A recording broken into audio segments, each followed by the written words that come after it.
am Dr. Mollie Marti with Resiliency Matters, and today we are speaking with Brian Webb, the Veteran Liaison for the Michigan Department of Health and Human Services. Brian is a newly retired chaplain and also is Worldmaker's 2024 Hope Builder Honoree. Welcome, Brian. Thanks, Mollie. Great to be here. So for those tuning in who aren't familiar with chaplains, tell us a bit about that role. So an Army chaplain is really the eyes and ears from the unit to the commander, and we are the voice on all things with morals, morale, and religious background. So during your time as a chaplain, you served 3 years of active duty as a yellow ribbon chaplain, preparing soldiers to enter the combat theater. What did you learn through that experience? Yeah, I think we learned, especially what that, like the big picture of getting ready to deploy looks like, the preparation it takes to leave your family, all the things that we don't think about that comes into our family care on a regular basis. Some of the things that happen when you look at different people's strengths, the ability to find coping skills and resilience prior to going through that process. And that's such a great point. I mean, we really want people every time they hear the word veteran to be thinking and military families. Those families sacrifice so much, and it really does have deep impacts across that family system. Yeah, so when we look at especially the yellow ribbon in the pre-deployment, mid-deployment, post-deployment process of that cycle, you really take out what we think of as when a soldier goes over and goes into the theater, but we don't think about. So the pre-deployment occurs where we get to interact with those families beforehand, especially the mid-deployment process that we had frequently with families, preparing them to get a picture of what their loved one's going to look like and the interaction that's going to happen after they come home. So for instance, I would tell wives, hey, when your guy comes home, he's not going to be the same guy. He's not going to be the same individual that left you. So how do you make that transition when that person comes home? So I always said, hey, give control back in a measured manner. Don't expect your guy to come home and just take over. And then I've also told the guys, especially in this case, most of them were males in my case, I said, don't come home and just expect to just step right back in and have that same level of respect and interaction with your children, because it's just not going to be the reality. Because they're going to be like, he's going to come back in and say, because I'm the dad. And they're going to be like, Dad, where have you been for a year? And so there's been some transition that's happened in the home. There's been transition with new rules and expectations.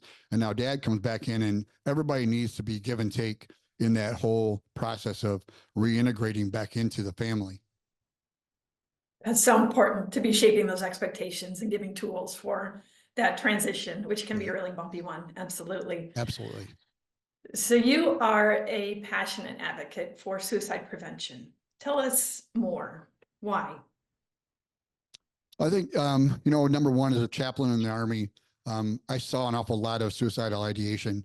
I've been to an awful lot of doors in my career. 17 of my 79 casualty notifications were self-inflicts. They were all related to substance abuse at some level, I think. But you see that and you realize that there's an awful lot of things that we're overlooking and we're missing. So just a little bit of background. I walked in August of 2018 into a home in Waterford, Michigan, to a mom whose son had taken his own life at Joint Base Lewis McChord the previous evening. And as we talked, I realized that she was communicating to me that he had communicated to her that he was struggling and that he was dealing with thoughts of suicide, and then followed through a half hour after the conversation he had with her. And so the next night when I'm in her home speaking with her, she tells me 6 times things that he had told her that he was struggling with finding hope and living, which in fact he found a reason in that whole process to not live, unfortunately and tragically. But however, coming out of that, every time I do a casualty notification, I hand off my business card and say, if you have any questions at all, feel free to call me. And so I'm on my way home, and in the prior 78 casualty notifications, not one person had ever contacted me. And that night, as I'm driving home, actually through my hometown, my phone rings and it's this mother. And when I answered the phone, she said to me, I missed it, didn't I? And I just said, you know, you're his mom. You love him. He's your son. You're not, and it hit me, you're not trained to hear what we hear. You're not, you don't know the language of suicide. And from that moment forward, I thought, we've got to do something about this. We've got to put an end to this once and for all. And we're going to get into the partnership we have with Worldmaker and your program to those means. I also want to give you an opportunity. You lead in a way that's so powerful because you also share your personal story. And in the work that I do, we've seen the power of that when leaders can share their own vulnerabilities, their own stories and experiences. Is there anything you'd like to share out about that or the importance of that? Yeah, I think, you know, number one, I was a 04 major in the United States Army as a chaplain. And, you know, when you're in that position, a lot of times I think in those positions, in many senior NCO, senior officer positions, to be vulnerable is to be weak. And and now on this side of my story, I want to continue to kind of stop the silence. So in 2016 or 18, sorry, after having recovered suicide in March, April, and May, I found myself in a really bad place, like just out of control, spiraling, completely caught off guard. Actually starting this project up and realizing that I was losing control of my ability to make good decisions. And you begin to like put up walls and barriers, like, I'm okay, I'm good. You know, inside you're not good. You can just feel yourself coming unraveled. And so fortunately I had some friends that I didn't necessarily want to listen to, but that got kind of in my way and said, hey, like, you've got problems and you need to do something and get some help. And I was like, no, I'm good. I'm good. I'll be great. Because to get a behavioral health evaluation in the position I was in was a career killer. And so it was really difficult to be vulnerable. But finally, I got put in a position where I was going to get help whether I liked it or not. And I think many times as I've dealt with suicide prevention inside of my unit, I've often told my soldiers, it's better to have a mad buddy than a dead buddy. And in my case, I was mad. I was very angry about going into treatment. And I got command directed into treatment, and it saved my life. And went through inpatient and started to, for me, from my experience, the best thing I can do is to talk about what happened. And there are many more details than I'll share here today, but I think what's really important is that we stop the silence and we start looking at what we call suicide protection, looking upstream, looking at what the Army kind of put me in a position where I was taking on more than I could even handle. And there should have been something there to protect me from going down that road. And so in the bigger picture resilience, that's what we need to start looking at. We need to start shifting that language of suicide prevention to suicide protection and resiliency, and kind of like that post-traumatic growth rather than post-traumatic stress. I think it's so important right now, and there's a lot of discussion happening across the nation regarding this language shift in this area. So well said. Thank you. And thank you for sharing your story, because stigma, we are working to erode it, but it's still a thing, whether people don't want to share that classified information or sensitive information, or just don't want to talk about what's going on, which, where you were, and they think that they'll pay a price, their career will pay a price. So that's always one of those objectives we're keeping in front of us, is how do we continue to decrease the stigma so people can ask for help and get help. In looking for solutions for that upside or upstream work and suicide protection, you came across the work that the Thrive model that I developed for Worldmaker, and we've been working together over the past few years and know where we're headed for the next several years. But talk about that, like, why Thrive? Why did you settle on this model? Yeah, I think referring back to that story I told about learning that shared language that we need, but we need it down in the community.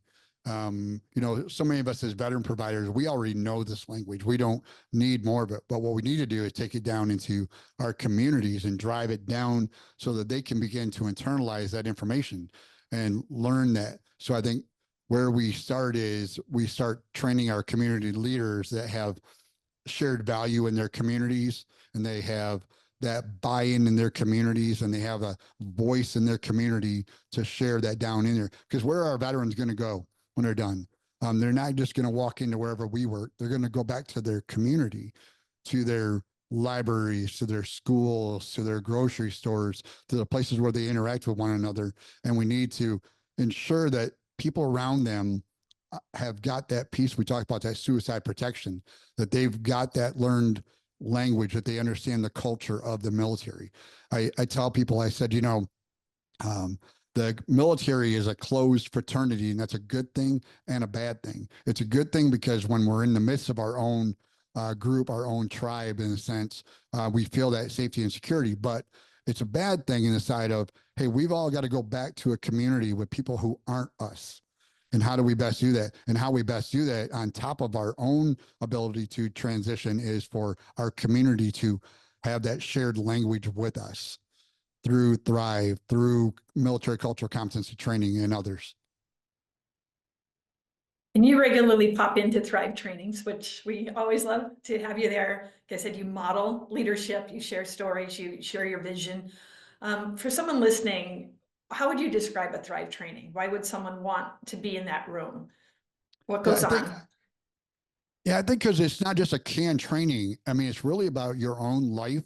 It's about it's like internalizing those values, that it doesn't have just value for the people you're interacting with. Thrive isn't just some objective canned approach to training suicide prevention or resiliency. It really is a shared value, again, of owning the material, learning the material, finding out how really effective it really is to ourselves, and then being able to naturally, in a more organic manner, pass that on to those in our lives. So appreciate that. So viewers, stay with us, and we are going to talk more about suicide protection, prevention, resilience building, and Brian's Hope Builder Award. Good deal.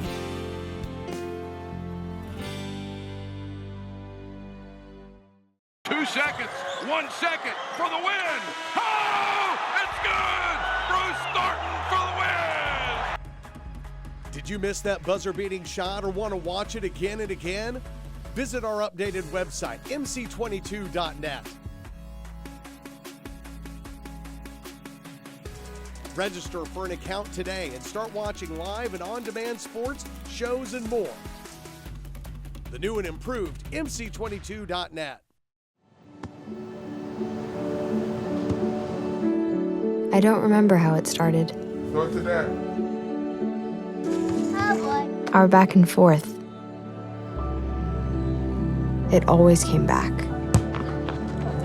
Dad! You probably don't remember what you told me. That was perfect. But I heard every word.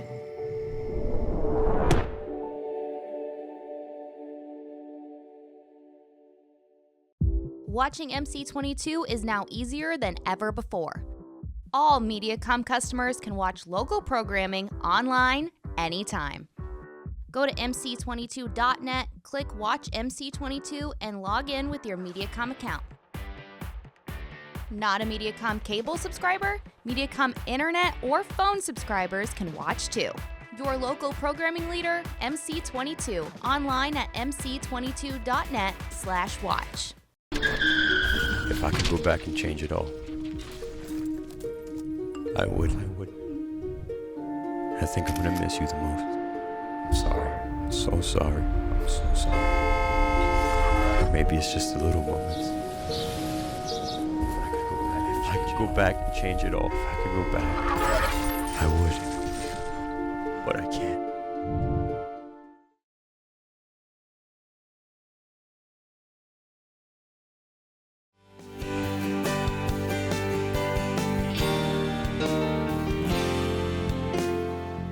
Welcome back to Resiliency Matters. We're speaking with Brian Webb, the Veteran Liaison for the Michigan Department of Health and Human Services. and also Worldmaker's 2024 Hope Builder recipient. Congratulations, Brian. Thank you. It was so unexpected. And, we're just trying to put our head down, work hard, and impact our veterans' lives here in Michigan. You're doing that. I want to read specifically about this award. It's presented to a leader who responded to a great adversity with courage and hope, showing us how to transform our own heartbreak into a better world for others. And you've already shared, some of your personal struggles and what you're doing with suicide prevention and protection and resilience building. But I'm wondering what else this description brings up for you as far as building hope. Yeah, I think, as I look at our veteran communities and see that we haven't been moving the needle on this, and we haven't been able to equip our communities, that Thrive gives us that one tool that we have now to make that change, to import that kind of resiliency into our veterans' lives, their communities' lives, internalize that so that we can finally put an end to veteran suicide. And I know as a leader of the Walking with Warriors project, my goal by 2030 is to end veteran suicide in the state of Michigan. And I know some people will kind of look at that as a really aggressive goal, but we have to believe that this can happen. We've got to once and for all say, hey, we're going to put a number on this, and we are going to make this happen. Our project has proven that it's possible. We've just got to be able to increase our ability to reach our communities. Well, we stand with you on that zero suicide goal, as you know. I mean, we are also part of the nationwide collaboration with Face the Fight, seeking to reduce veteran suicide by 50% across the nation by 2030. So some really powerful collaborations going on. Let's break this down, right? What are all these pieces that you've learned that we need to have our hand on in order to be moving that needle and truly reducing suicide? So one of your initiatives is focused on women veterans. And Worldmaker has also begun to tailor programming specific to women. So talk about, better supporting women veterans in our nation. Yeah, so, number one, as we looked at the beginning of this project with veteran navigators, we looked at the, special population of having female veterans and the specific needs that they have. So in 2019, we began the process of building the Women Veteran Strong program here in Michigan with Shelley Rude as our coordinator and lead on that project, and has done a phenomenal job. There's approximately right now 9 chapters in Michigan that are addressing the needs of female veterans. And with that process, what's been really awesome is that we've got, several female veterans across the nation that are calling in for that support, because where they live, that support is not there. And so we've had the opportunity to grow that, those relationships and that part of the project. Yeah, it's so needed. The most recent VA statistics showed a 24.1% increase in female veteran suicide over the prior year. So once again, we're heading in the wrong direction, and we really need to get our heads wrapped around this. And being in the group in these women trainings, it really is an extraordinary experience to provide that space in which women feel safe and can be bringing forth, whether it's military sexual trauma or unique issues to them, and really be bringing them forth and getting help in moving forward. So I applaud you and Shelley on your leadership with that. Another component is outdoor or adventure or sport experiences, so important for the veteran community. I'm going to talk a bit about your work with Zero Day. Yeah, so Zero Day and Tim Honeycutt does a phenomenal job of overseeing our recreational therapy, adventure therapy process. And really kind of the approach is a really one-on-one that kind of interaction in the outdoors. It's kind of an approach of I'm kind of lost for words on. It's a very creative approach to breaking down your ability to those inhibitions inside of us as we go out and recreate, and maybe it's strenuous and it's trying, and through that process, our veterans are opening up and struggling and dealing with their own internal struggles that they're having on a day-to-day basis. And I know that's been really effective. So I can give you a quick story. In May of this year, myself and two other individuals, we went down to North Carolina, South Carolina border, and we went on a pig hunt. And then we headed up to Roanoke, Virginia, and we hiked up to the McAfee Knob, which was 4.5 miles up and 4.5 miles down. It felt like 9 miles up and no miles down. But the three of us were struggling. We really were. We were really kind of burning out. We had been just putting our heads down, working so hard for so long, and kind of thinking it was noble. And in the long run, this trip together, even though it only lasted for 84 hours, it completely shifted our perspective. Just getting out in nature, pushing ourselves, maybe being frustrated, learned some really basic ideas. Though I'll tell you a quick story that happened that kind of built my own resiliency. Was we're at mile 4 on the way up, and I'm absolutely just drained. There's nothing left in my legs. And Nate, one of the guys with us, grabbed my backpack and said, look, let me carry this the last half mile and we'll get there together. And I think that was a great picture of what we need to do with our veterans, is that in the middle of that struggle, just taking that one thing. He didn't expect me to not complete that journey. He just said, hey, let me take some of that weight for a minute and let you get back up on your feet and get strong again, and we'll make it. And we got to the top and we celebrated that. And then we found our way down. And it was just a great picture of what resiliency looks like when we're embedded in and when we're working closely with our veterans. Yeah, and whether it's rec therapy or sport therapy, like the Invictus Games as an example, does such a great job with that. The word that really stands out to me from your stories and your description is connection. Right? Is that reconnection to yourself, connection to other people, connection to nature. Would you say that rings true for your experience? Yeah, absolutely. I mean, there's no work that happens without that. So when we look at our program, we're out identifying veterans and military families that would otherwise go unidentified. I mean, they're out there. They're not going to come into us. We've got to go out and find them. And then we look to connect them to any and all resources. So there's that personal connection. And then that third point is that we're advocating for them until they can advocate for themselves. It's really, at the end of the day, is what I really want to build into people, is the ability to self-advocate. And it doesn't happen until we find them, until we're connected to them, and then we're building that with them and demonstrating those kind of good habits into their life. So let's talk a bit about self-advocacy, because I hear you always keep that in front of your team as one of those goals you're heading toward. What does that look like? I think you just made a really important point. It's not somehow just giving tools or say, here you go, but it's meeting vets where they are and then equipping them to be advocating forward. Talk a bit more about that. Yeah, I think, for an example, I think a lot of our veterans have had experiences with systems that have in some ways failed. And I always help our team say, hey, we got to look for people within those systems that can help them. So what do? We give them another experience with a system that finds success rather than failure, and show them that we can find a way to success, to that win in life. Even when they've had past experiences of loss, frustration, struggle. And so that advocacy comes in, and then they suddenly learn, like, hey, I can get the desired result I want from this system. I've just got to learn that there are great people within those systems that love veterans, love families, and want to take care of them. And that's where we find victory in that. Excellent.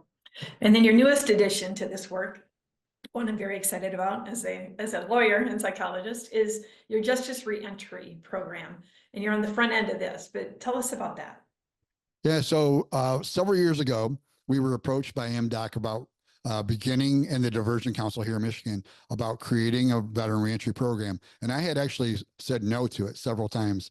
We just needed to make sure we were doing what we do successfully and with excellence. And I often am very careful to not get too wide.